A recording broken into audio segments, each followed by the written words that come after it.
Assalamualaikum warahmatullahi wabarakatuh. Waalaikumsalam warahmatullahi wabarakatuh. Biar malam jawab soalnya mantap. Yalah, kudu. Dipantunin dulu deh. Pohon salam di bawah pohon salam.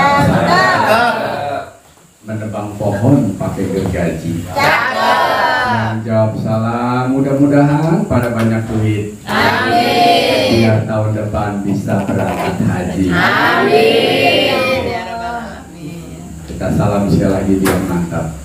Assalamualaikum warahmatullahi wabarakatuh. Waalaikumsalam warahmatullahi wabarakatuh. Bismillahirrahmanirrahim. Alhamdulillahilladzi waqafa. Wassalatu wassalamu ala sayyidina Muhammadinil Mustafa Allahumma shalli wa ala alihi wa sahbihi ahli syidqi wal wafa. Amma ba'du. Yang sama-sama kita hormati kakanda yang kita tuakan, Bapak Ustadz Supratman dan Ibu Titin Prihatin, adik-adik, ponakan, ipar, keluarga besar almarhum Haji Ismail bin Haji Abdul Hamid, yang insya Allah kita senantiasa dimuliakan Allah Subhanahu wa Ta'ala. Amin. Alhamdulillah wa syukurillah, kita panjatkan puja dan puji serta rasa syukur kita kehadirat Allah Subhanahu wa Ta'ala, di mana pada malam ini dengan izin Allah kita dapat bersama-sama hadir dalam rangka pembukaan pengajian keluarga bulanan, sekaligus kita laksanakan dalam acara family gathering. Tuh kata orang Ciledug tuh. Kalau kita orang dulu kenalnya pelesiran ya. Namanya pelesiran. Piknik. Yang malam ini kita adakan pembukaan pengajian di tempat yang cukup jauh, di Villa Atikah. Villa Atikah ya? Iya. Villa Atikah, Jalan apa tadi ya? Jalan Cilember. Cirangrang. Jalan Cilember, Cisarua, Puncak, Bogor. Yang insya Allah kehadiran kita di tempat yang mulia ini, yang tentunya sebagaimana tadi kakak tertua kita menyampaikan dan kembali mengingatkan kita, ini dalam rangka melaksanakan amanah dan pesan yang selalu diwanti-wanti kedua orang tua kita almarhum dan almarhumah. Kita selalu ingat, anak-anak apa, anak-anak Umi apa, amo Umi pesan, kalau nanti apa Umi sudah nggak ada, tolong pengajian bulanan kumpul keluarga sebulan sekali minimal ataupun 2 bulan sekali tetap dilaksanakan. Alhamdulillah malam ini kita laksanakan. Amin ya Rabbal alamin.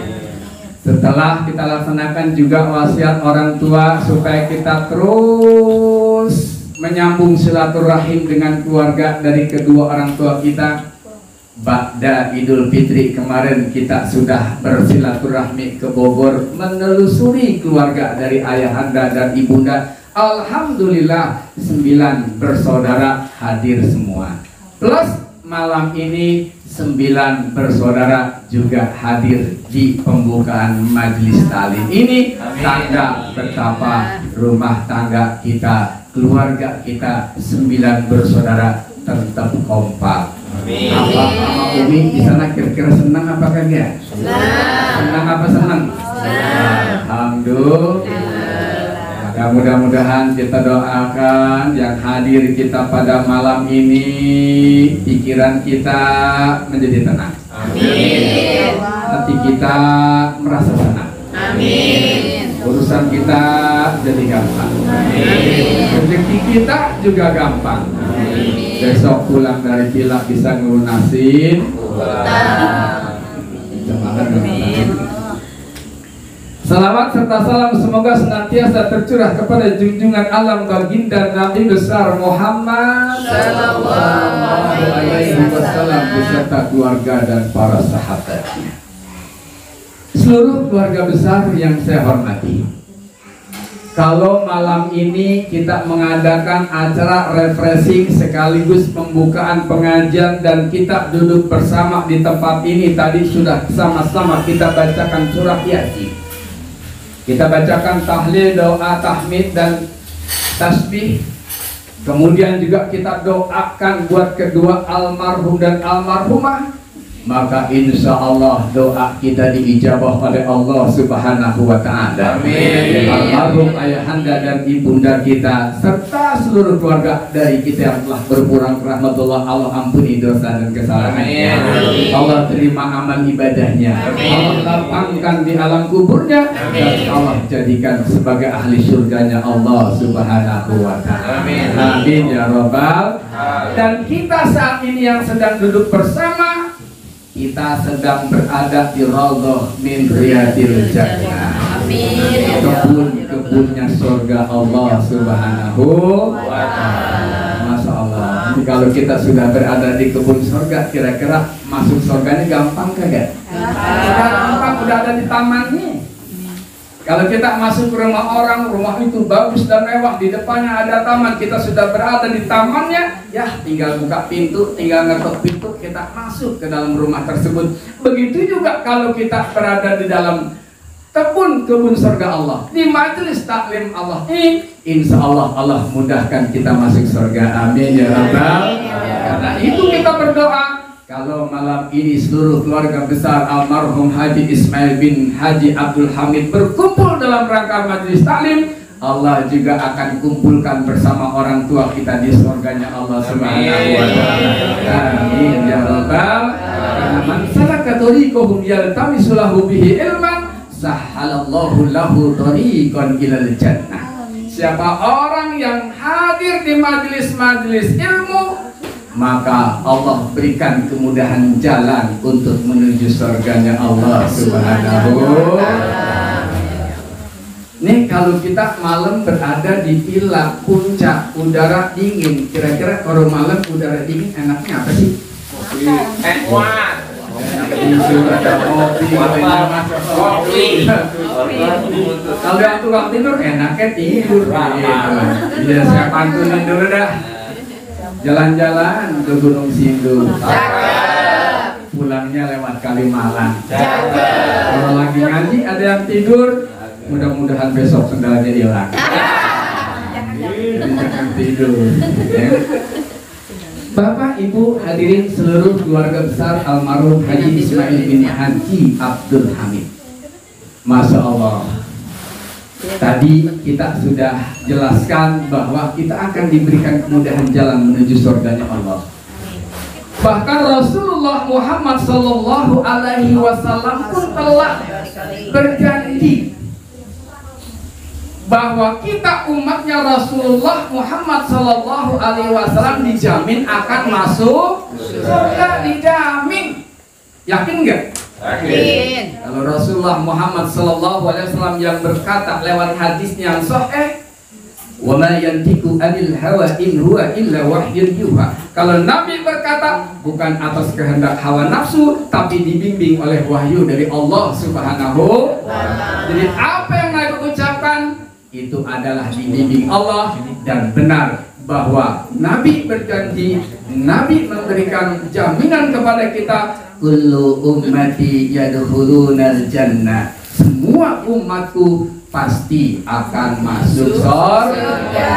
Masalah. Nabi-nabi yang lain nggak ada yang memberikan jaminan buat umatnya kecuali Rasulullah Muhammad sallallahu alaihi wasallam. Tiap umatku pasti masuk surga. Tapi kata Nabi, illal aba, kecuali yang nggak mau. Masya Allah. Udah dijamin masuk surga, tapi kata Nabi ada yang nggak mau. Ada nggak mau di sini masuk surga? Nggak ada. Sahabat bertanya, gila apa ya Rasulullah? Siapa sih orang yang nggak mau masuk surga itu ya Rasul?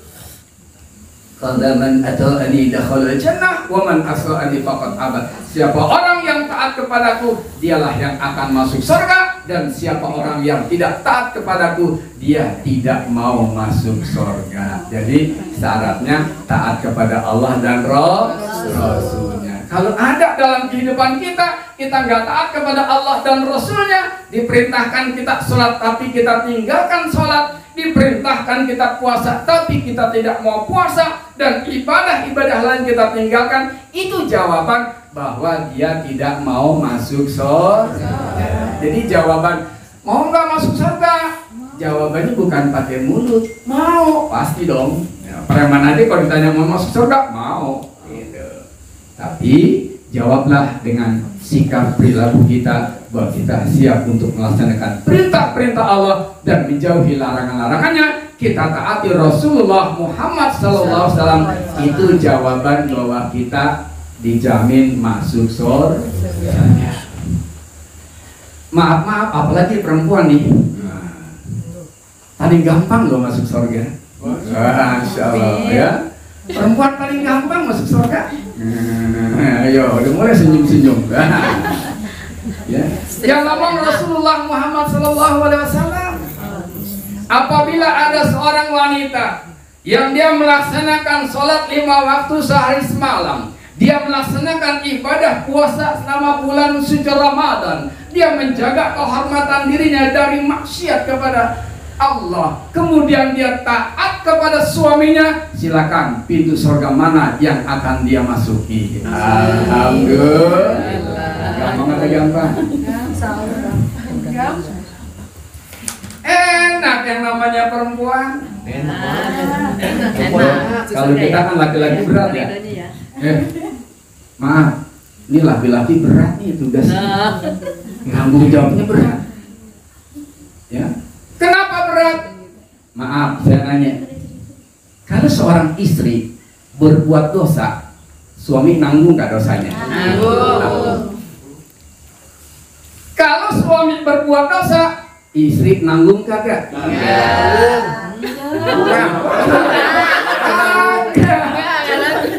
Mana perempuan nggak akan nanggung dosa suami, tapi kebalikannya suami nanggung dosa istri. Makanya istri kalau dibilangin sama suami taat dan patuh. Kenapa? Tanggung jawab suami berat.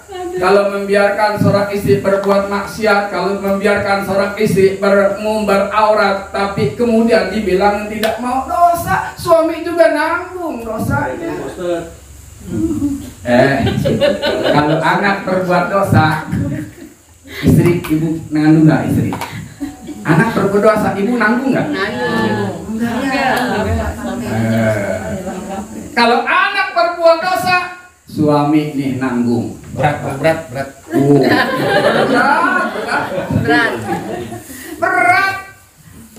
Bayangkan suami sudah nanggung dosa dirinya saja sudah berat, apalagi dia harus nanggung dosa istri, nanggung dosa anak. Masya Allah, luar biasa. Ada perempuan yang memprotes, Ustaz, tugas perempuan juga berat, ngapain beranak? Ngiri, dibilang enak. Kenapa aja Ustaz tugas suami berat, bini juga berat. Kenapa? Beranak emang nggak capek, nggak sakit? Sakit, iya memang sakit. Tahun ini beranak sakit, besok minta lagi. Jadi besok beranak lagi, berarti sakit apa enggak? Tanya hati kan? Jadi yang bilang yang namanya perempuan pun juga berat, beranak berat. Lah kagak ada orang yang kapok beranak. Mungkin ya anak sampai 10. Ya, nggak ada yang namanya sakit. Ya, masalah. Jadi yang wanita itu enak. Kata Nabi, kalau kamu melaksanakan sholat yang 5 waktu, puasa dalam bulan suci Ramadan, menjaga kehormatan diri, patuh sama suami, silakan pintu surga mana yang akan kau masuki. Itu silakan. Alhamdulillah. Gampang atau gampang masuk surga? Berat. Enak aja gampang. Masuk surga gampang apa berat? Gampang. Syaratnya cuma 4, ya kan? 4 syaratnya. Coba supaya pengajian ini dapat sebagai oleh-oleh 4 hal yang harus dilakukan seorang istri supaya masuk surga. Pintu mana yang akan dibuka di jalan pilih? 1. Melaksanakan sholat 2. Puasa di bulan Ramadan. 3. Jaga kehormatan diri. 4. Pada suami. Berat. Coba kita lihat satu-satu. Sholat 5 waktu. Bohong. Apakah sudah melaksanakan sholat 5 waktu? Sudah, insya Allah. Apakah sholat 5 waktunya dilaksanakan tepat waktu?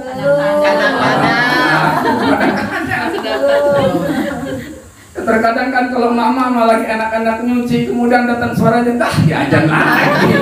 Baru tadi sholat zuhur datang asar, ngedumel. Cepet banget. Akhirnya ada, gue ntar Johor sekarang aja dekat asar dah biar gak ribet bukan kena. Dideketin ke waktu asar, tidak sholat beli 5 waktu di tepat waktu. Sekarang maaf mak kalau lagi sholat kira-kira khusyuk kagak? Benar. Coba bayangkan kalau lagi kehilangan duit atau lupa naruh kunci atau lupa naruh dompet. Tuh kita mau mikir di luar sholat susah dan berat banget kagak ketemu. Tapi pas lagi sholat Allah Akbar mulai pikiran mengarah ke sana kembali. Iya gue tadi pulang dari pasar dompet gue taruh di babat. Ada gua bantal. Lagi sholat ingat sama dompet. Kenapa? Khusyuk kita kurang. 1 berat. Puasa dalam bulan suci Ramadan apakah kita laksanakan? Insya Allah iya. Apakah puasa kita sudah benar dan baik? Tanya diri sendiri.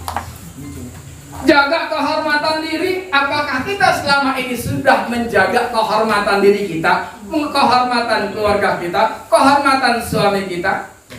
Belum tentu. Terkadang maaf ini bukan di sini nih, kalau sini mah rapi-rapi, kalau ini cakep-cakep. Itu orang komplek kan? Bukan komplek kan ditinggal di sini bukan. Tuh bayangkan kalau pagi-pagi emak-emak terkadang kalau mau ke pasar belanja sayuran pakaiannya apa? Dasar. Pakai daster, lengan pendek, pakai jilbab. Pakai dasar, lengan pendek, pakai jilbab. Bayang. Masya Allah.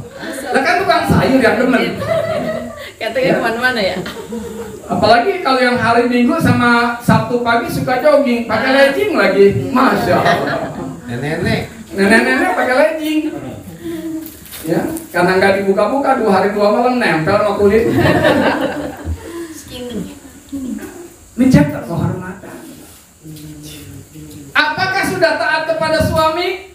Maaf.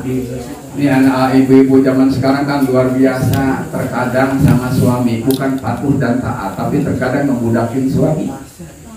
Ini ada nih di kampung saya. Ya, ibu-ibu mau ngaji, bukan diizin, bukan diminta redo sama suami, tapi nyuruh suami.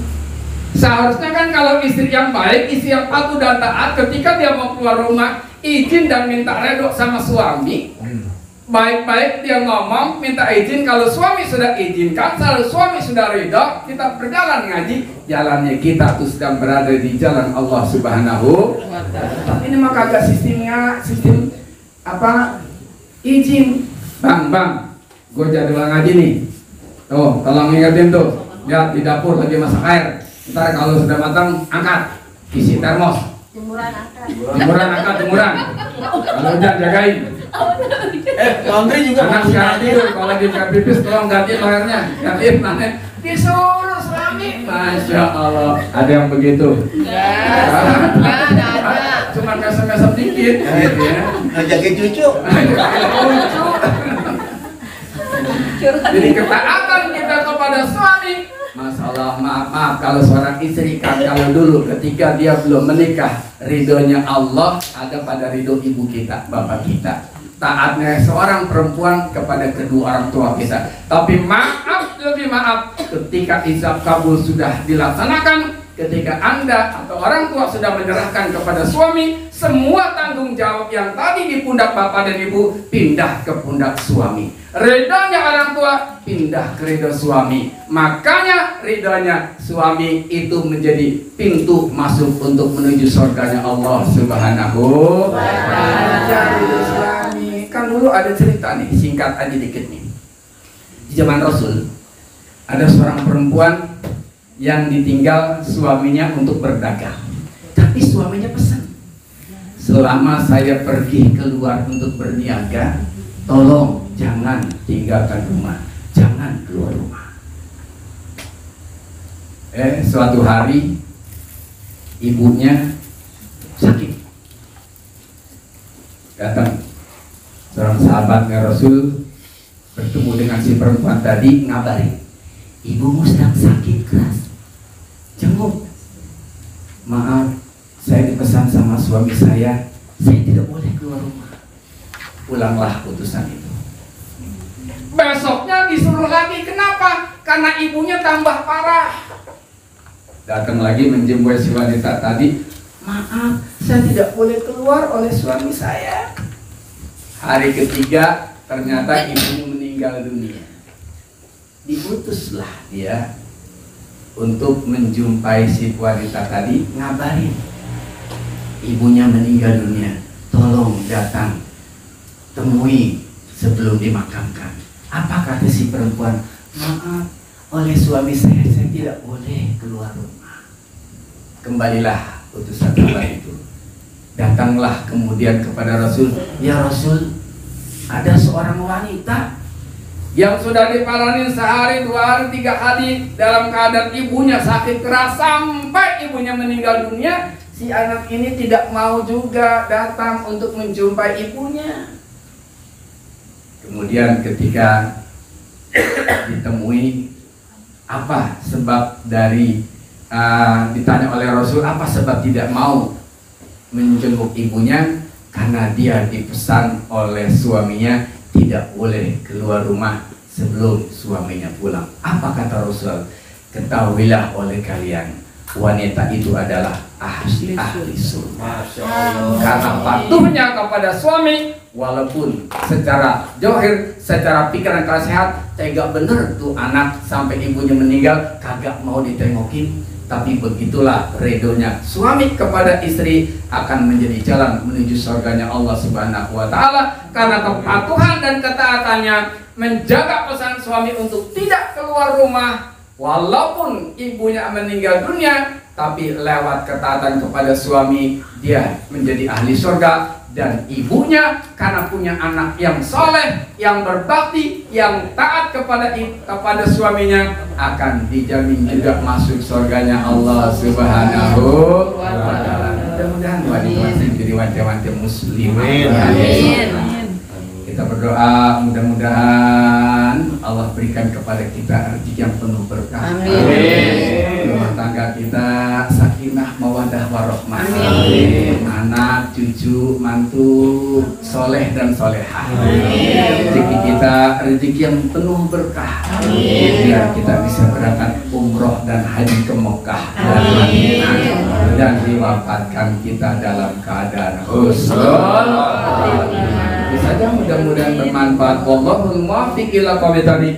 Wassalamualaikum warahmatullahi wabarakatuh.